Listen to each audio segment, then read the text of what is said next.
నా పేరు రూప అండి. నేను మదనపల్లి వండిపోలో కండక్టర్గా జాబ్ చేస్తున్నాను. మైఫోర్స్ మహేష్ మదర్ గారు కూడా నాతో పాటు కండక్టర్గా జాబ్ చేస్తున్నారు మదనపల్లి వండిపోలో. ఆమె తన కుమారుల మ్యారేజ్ కోసం నా దగ్గరికి వచ్చి మాకు పెద్ద సంబంధం వచ్చింది, వాళ్ళకి తగ్గట్టుగా పెళ్లి చేయాలంటే నాకు కొంచెం అమౌంట్ కావాలి, కొంచెం సహాయం చేయమనేసి నన్ను రిక్వెస్ట్ చేయగా నేను నా సాటి కండక్టర్ని సాటి ఆడదనేసి మానవతా దృక్పథంతో తనకు కొంత అమౌంట్ 10 లక్షలు తనకు అమౌంట్ ఇవ్వడం జరిగింది. ఆ అమౌంట్ తర్వాత 2-3 నెలల తర్వాత నేను అడగడం స్టార్ట్ చేశాను. ఇప్పుడు కొంచెం ఇబ్బందుల్లో ఉన్నాము, పెళ్ళి అయింది ఇప్పుడే, కాబట్టి మేము ఇప్పుడే ఇవ్వలేము, మాకు గార్మెంట్స్ ఉంది, దానిపైన కొంచెం మెటీరియల్ తెచ్చుకొని స్కూల్ యూనిఫామ్లు కుట్టించి మీకు అవి అమ్మగానే మీకు మొత్తం అమౌంట్, ఇప్పుడు తీసుకునే అమౌంట్, ఇంతకుముందు తీసుకున్న అమౌంట్ 2 కలిపి మీకు ఇచ్చేస్తాను అనేసి చెప్పి నమ్మించి మమ్మల్ని ఆ అమౌంట్ కూడా తీసుకొని వెళ్ళినారు. తర్వాత అది కూడా అయిన 3 మంత్స్ తర్వాత మళ్ళీ అడగడం స్టార్ట్ చేసినాము. అప్పటికి కూడా వాళ్ళు మళ్ళీ గార్మెంట్స్ కూడా మాకు లాసే వస్తూ ఉంది, ఇప్పుడు ఇవ్వలేము మేము, దానిపైన లోన్ పెట్టినాను. గార్మెంట్స్ నాదే సొంతము, లోన్ పెట్టినాము, మాకు 1 కోటి రూపాయలు లోన్ శాంక్షన్ అవుతుంది. కాకపోతే దానికి 17 లక్షలు డిపాజిట్ చూపించాలి. అది దానికి సహాయం మీరు ఏమైనా చేస్తే కనుక ఖచ్చితంగా ఇంతకుముందు తీసుకున్న 2 అమౌంటు ప్లస్ ఈ అమౌంట్ మొత్తం కలిపి మీకు ఒకసారిగా తెచ్చిచ్చేస్తానని చెప్పేసి మా దగ్గర కొంచెం అమౌంట్ అడగడానికి వచ్చినారు. ఇప్పుడు 1-2 సార్లు ఏమారిపోయినాము. మళ్ళీ ఇది మన అమౌంట్ ఇచ్చిన అమౌంట్ రావడం ఎలా అనేసి కొంచెం ఆలోచించుకొని సరే ఇది ఎంతవరకు నిజమో అనేసి బ్యాంకులో కూడా అడగడం చేసినాం. మా నాన్న వెళ్ళి బ్యాంకులో కూడా అడిగితే వాళ్ళకేమో లోన్ పెట్టుకున్నారు, అమౌంట్ అయితే శాంక్షన్ అవుతుంది, కాకపోతే డిపాజిట్ చూపించాలి 17 లక్షలు అన్నారు. సరే అనేసి మాది నిజము, ఇంకా మనం ఇచ్చిన అమౌంట్ రావడానికి వేరే గత్యంతరము వేరే మార్గం ఎలాంటివి లేకపోవడం వల్ల సరే దానికి కూడా సహాయం చేసినాము.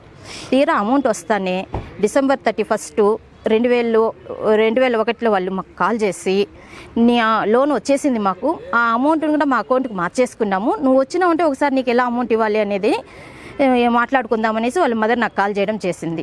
నాకు ఆ మరుసటి రోజు జనవరి 1 డ్యూటీ ఉండడం వల్ల నేను ఆ రోజు డ్యూటీకి వెళ్ళేసి మరుసటి రోజు 7 గంటల నుంచి ఆమెకు కాల్ చేస్తుంటే కాల్ లిఫ్ట్ చేయడం లేదు. సరే అనేసి ఇల్లు తెలుసు కదా అనేసి ఇంటి దగ్గరికే వెళ్ళాను. తీరా ఇంటి దగ్గరికి వెళ్ళి కాల్ చేస్తే అప్పుడు కాల్ లిఫ్ట్ చేసింది. సరే అనేసి అక్క నేను ఇంటి దగ్గరికి వచ్చిండాను, నువ్వు అమౌంట్ గురించి మాట్లాడాలి అన్నావు కదా, మాట్లాడడానికి వచ్చినాను అని చెప్పినాను. అప్పుడు ఆమె చెప్పడం ఏమంటే పిల్లలు లేరు, బెంగళూరుకి వెళ్ళిపోయినారు, వాళ్ళు వచ్చి నాకు మాట్లాడతాను, ఇంటికి వెళ్ళిపో అనింది. అక్క ఆల్రెడీ ఇంట్లో ఉండాను, నేను మీ ఇంట్లో ఇక్కడే ఉండాడు మైఫోర్స్ మహేష్, కావాలంటే మాట్లాడండి అనేసి నా సెల్లు తనకి ఇవ్వడం జరిగింది. వాళ్ళు మాట్లాడుకున్న తర్వాత మైఫోర్స్ మహేష్ నువ్వు నాకు మొత్తం అమౌంట్ ఒకసారిగా ఇవ్వలేదు కదా, నాకు అప్పుడప్పుడు ఇచ్చినావు, నేను కూడా నీకు అప్పుడప్పుడే ఇస్తాను, నేను ఇచ్చి నీకు ఫోన్ చేస్తాను నీ అకౌంట్లో వేసి అని చెప్పి నాకు చెప్పడం జరిగింది. సరే అనేసి నమ్మేసి ఇంటికి వచ్చినాను.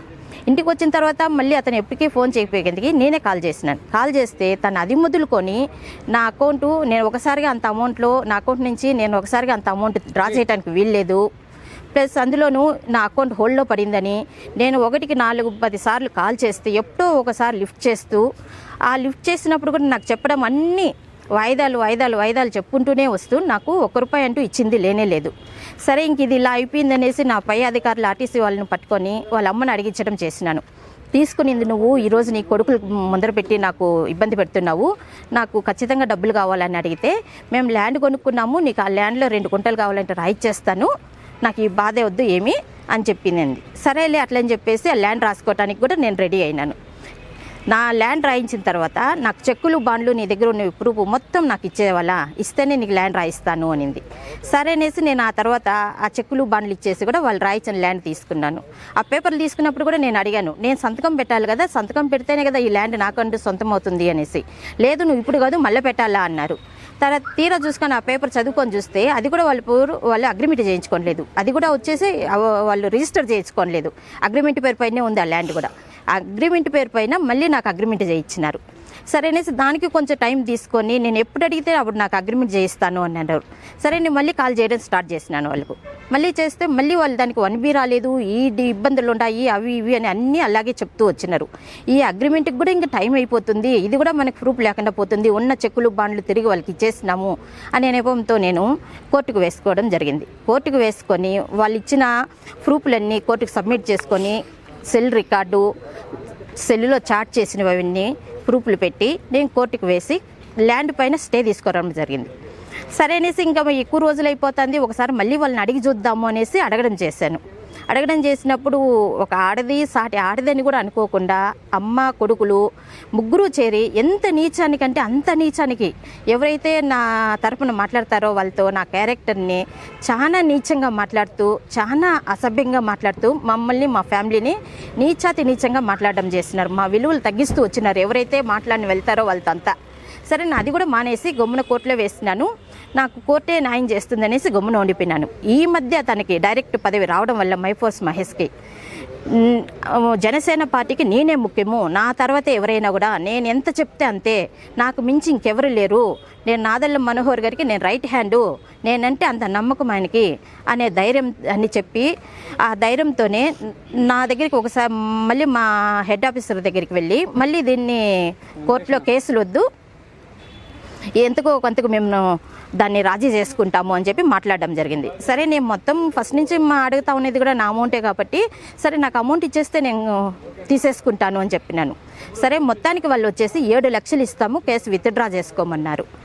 నేను 18 లక్షలు అసలే వాళ్ళకి ఇచ్చేసి 7 లక్షలు తీసుకొని ఇంటికి వెళ్తే ఇంట్లో మా నాన్న కానీ మా అమ్మ కానీ అన్నదమ్ముళ్ళు కానీ వీళ్ళందరి దగ్గర చేజాచి అందరికీ అన్నీ నేను లోన్లు పెట్టి పిఎఫ్ లోన్లు పర్సనల్ లోన్లు పెట్టి ఇంట్లో ఉన్న బంగారు కూడా ఎత్తుకొని పోయి పెట్టేసి వాళ్ళకి సహాయం చేసినందుకు ఈరోజు నా అమౌంట్ 7 లక్షలు ఇంటికి తీసుకొని పోతే ఇంట్లో వాళ్ళు నన్ను బతకనిస్తారా, నా వల్ల కాదు, నేను చేయలేను ఈ పని అని చెప్తే నా కొడుకులంటే ఏమనుకుంటాండవు మైఫోర్స్ మహేష్ ఒకే మాట ఫోన్ చేసి చెప్పితే రేపు నువ్వు ఉండగలుగుతావా, ఏం చేస్తారనేది నీకు అర్థమవుతుందా, ఏమైనా చేయగలుగుతారు నా కొడుకులు అనేసి మమ్మల్ని బెదిరించడం స్టార్ట్ చేస్తున్నారు. వాళ్ళకి పదవి వచ్చినప్పటి నుంచి డీసెంట్గా ఇప్పుడు చాలా బెదిరింపులు ఎక్కువ వస్తున్నాయి.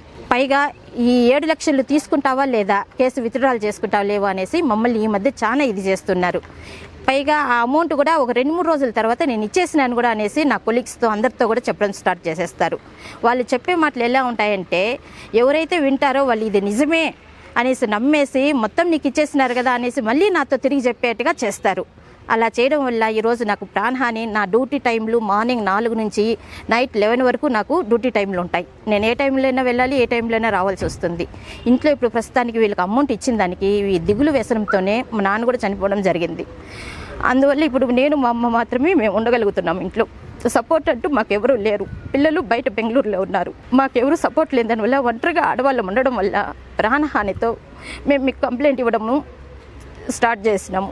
మాకు ఏదన్నా జరిగినా కూడా మీరే మాకు రక్షణ కల్పించాలి అనేసి ఈరోజు డిఎస్పీ ఆఫీస్కి వచ్చి కంప్లైంట్ చేయడం చేసినాము. ఎస్పీ గారికి మేము కంప్లైంట్ ఇవ్వడానికి వచ్చినాము. మాకు కొంచెం ప్రాణహానిగా ఉంది, మాకు రక్షణ కల్పించాలి. మా దగ్గర ఇలా వాళ్ళు అమౌంట్ తీసుకొని మాకు ఇవ్వకుండా సతాయిస్తున్నారు. ఆడవాళ్ళము కష్టపడి సంపాదించుకున్న డబ్బుని తిరిగి ఇవ్వకుండా వాళ్ళు మమ్మల్ని సతాయిస్తున్నారని చెప్పేసి మేము ఎస్పీ గారికి కంప్లైంట్ ఇవ్వడానికి వచ్చినాము. నమస్తేనా, నా ఎంజీ గ్రాండ్ హోటల్ నేను ఇంటీరియర్ వర్క్ చేసినాను. దాంట్లో నాకు అమౌంట్ రావాలా, 8 లక్షల రూపాయలు నాకు ఇచ్చినాడు. 15 లక్షలకి కాంట్రాక్ట్ తీసుకున్నాము. ఆ కాంట్రాక్ట్ కాకుండా ఇంకా ఎక్స్ట్రా వర్క్ కూడా చేపిస్తున్నారు. ఇంకా రిమైనింగ్ బ్యాలెన్స్ రావాలా. డబ్బులు అడుగుతా అంటే భయపడిస్తున్నారు. నేను ఎస్టీ కేసు పెడతాను అది ఇది అని భయపడుతున్నారు. సరే నా డబ్బులు నాకు ఇచ్చేయండి అంటే రే నా కొడుకు ఇంటికాడికి వస్తాను అని చెప్తున్నాడు. అదంతా అవుతా ఉంది. న్యాయం చేసి నా డబ్బులు నాకు ఇవ్వండి. నేను అందరికీ ఎలక్ట్రికల్ వాళ్ళకి పెయింటర్కి మొత్తము డబ్బులు ఇవ్వాలా. వీని వల్ల నాకు డబ్బులన్నీ స్ట్రక్ అయిపోయినాయి. అందరికీ బ్యాలెన్స్లు ఇవ్వాలా. మీరు ఇస్తే వాళ్ళకి ఇస్తాను. అందుకొచ్చి నేను సార్ దగ్గర వచ్చినాను. ఎలక్ట్రికల్ షాపుల దగ్గర బ్యాలెన్స్ ఉంది, తర్వాత నాకు బ్యాలెన్స్ ఉంది. నాకైతే 10,000 తప్ప నుంచి ఏమి ఇంతవరకు ముట్టలేదు. నాకు వచ్చి దగ్గర లేబర్ వచ్చేసి 1,50,000 వరకు అందులో 1,50,000 వరకు నాకు లేబర్ రావాల. రెండో విషయం వచ్చేసి మెటీరియల్ కూడా నేను పూచిపడి తీసినాను. ఎలక్ట్రికల్ షాప్ వచ్చేసి మాతాజీ ఎలక్ట్రికల్స్ అని సిటీఎం రోడ్లో ఉంది. ఆయన దగ్గర బిల్స్ ఉన్నాయి, ఆయన దగ్గర కూడా కలెక్ట్ చేసుకోవచ్చు. మీరు కావాలంటే వెరిఫై చేసుకోవచ్చు. రెండో విషయం నేను ఈయనకి అడుగుతా అంటే మొన్న కూడా నేను ఉమేష్కి అడిగినాను. ఏమి వేరే విషయంగా వెళ్ళి నేను హోటల్లో కూర్చొని దాదాపు ఇట్లా అంజద్కి సమ్ అమౌంట్ ఏదో రావాలని చెప్తున్నాడు, మీరు ఇవ్వలేదని చెప్పి అడిగితే కన్నా 1,20,000 ఇవ్వాల. ఆయన పెండింగ్ పెట్టినాడు, ఏదో బబుల్స్ వచ్చేసినాయి, దానివల్ల మేము స్ట్రక్ చేసుకున్నాము, మిగతా అంతా అమౌంట్ అంతా ఇచ్చేసినాము అని చెప్పి ఆయన చెప్పడం జరిగింది. అదే వెంటనే నేను వచ్చాడు, నన్ను అమౌంట్ అంతా తీసుకున్నావు కదా, నాకు ఎందుకు అమౌంట్ ఇవ్వలేదని చెప్పి నిలబెట్టాను. షాపులకి ఇవ్వాల, దాదాపు ఇంకా 1 lakh వరకు ఇవ్వాల షాపులకి. నాకు అమౌంట్ రాలేదు, పెయింటర్కి అమౌంట్ రాలేదు. ఎవరెవరికి వాళ్ళకి రావాలా, నాకైతే అమౌంట్ రావాలా. నాకు ఈయన దగ్గర నుంచి న్యాయం చేయాలని చెప్పేసి నేను కోరుతున్నాను. ఈయన వచ్చేసి అర్జీ ఇచ్చినాడు ఎస్పీ సార్కి. ఆయన ఈయనకు న్యాయం చేస్తే ఈయన నాకు న్యాయం చేస్తారు. ఇదే ఉండేది చైన్ లింక్ సిస్టమ్. ఇంకా మీరు దాని గురించి ఆలోచించండి.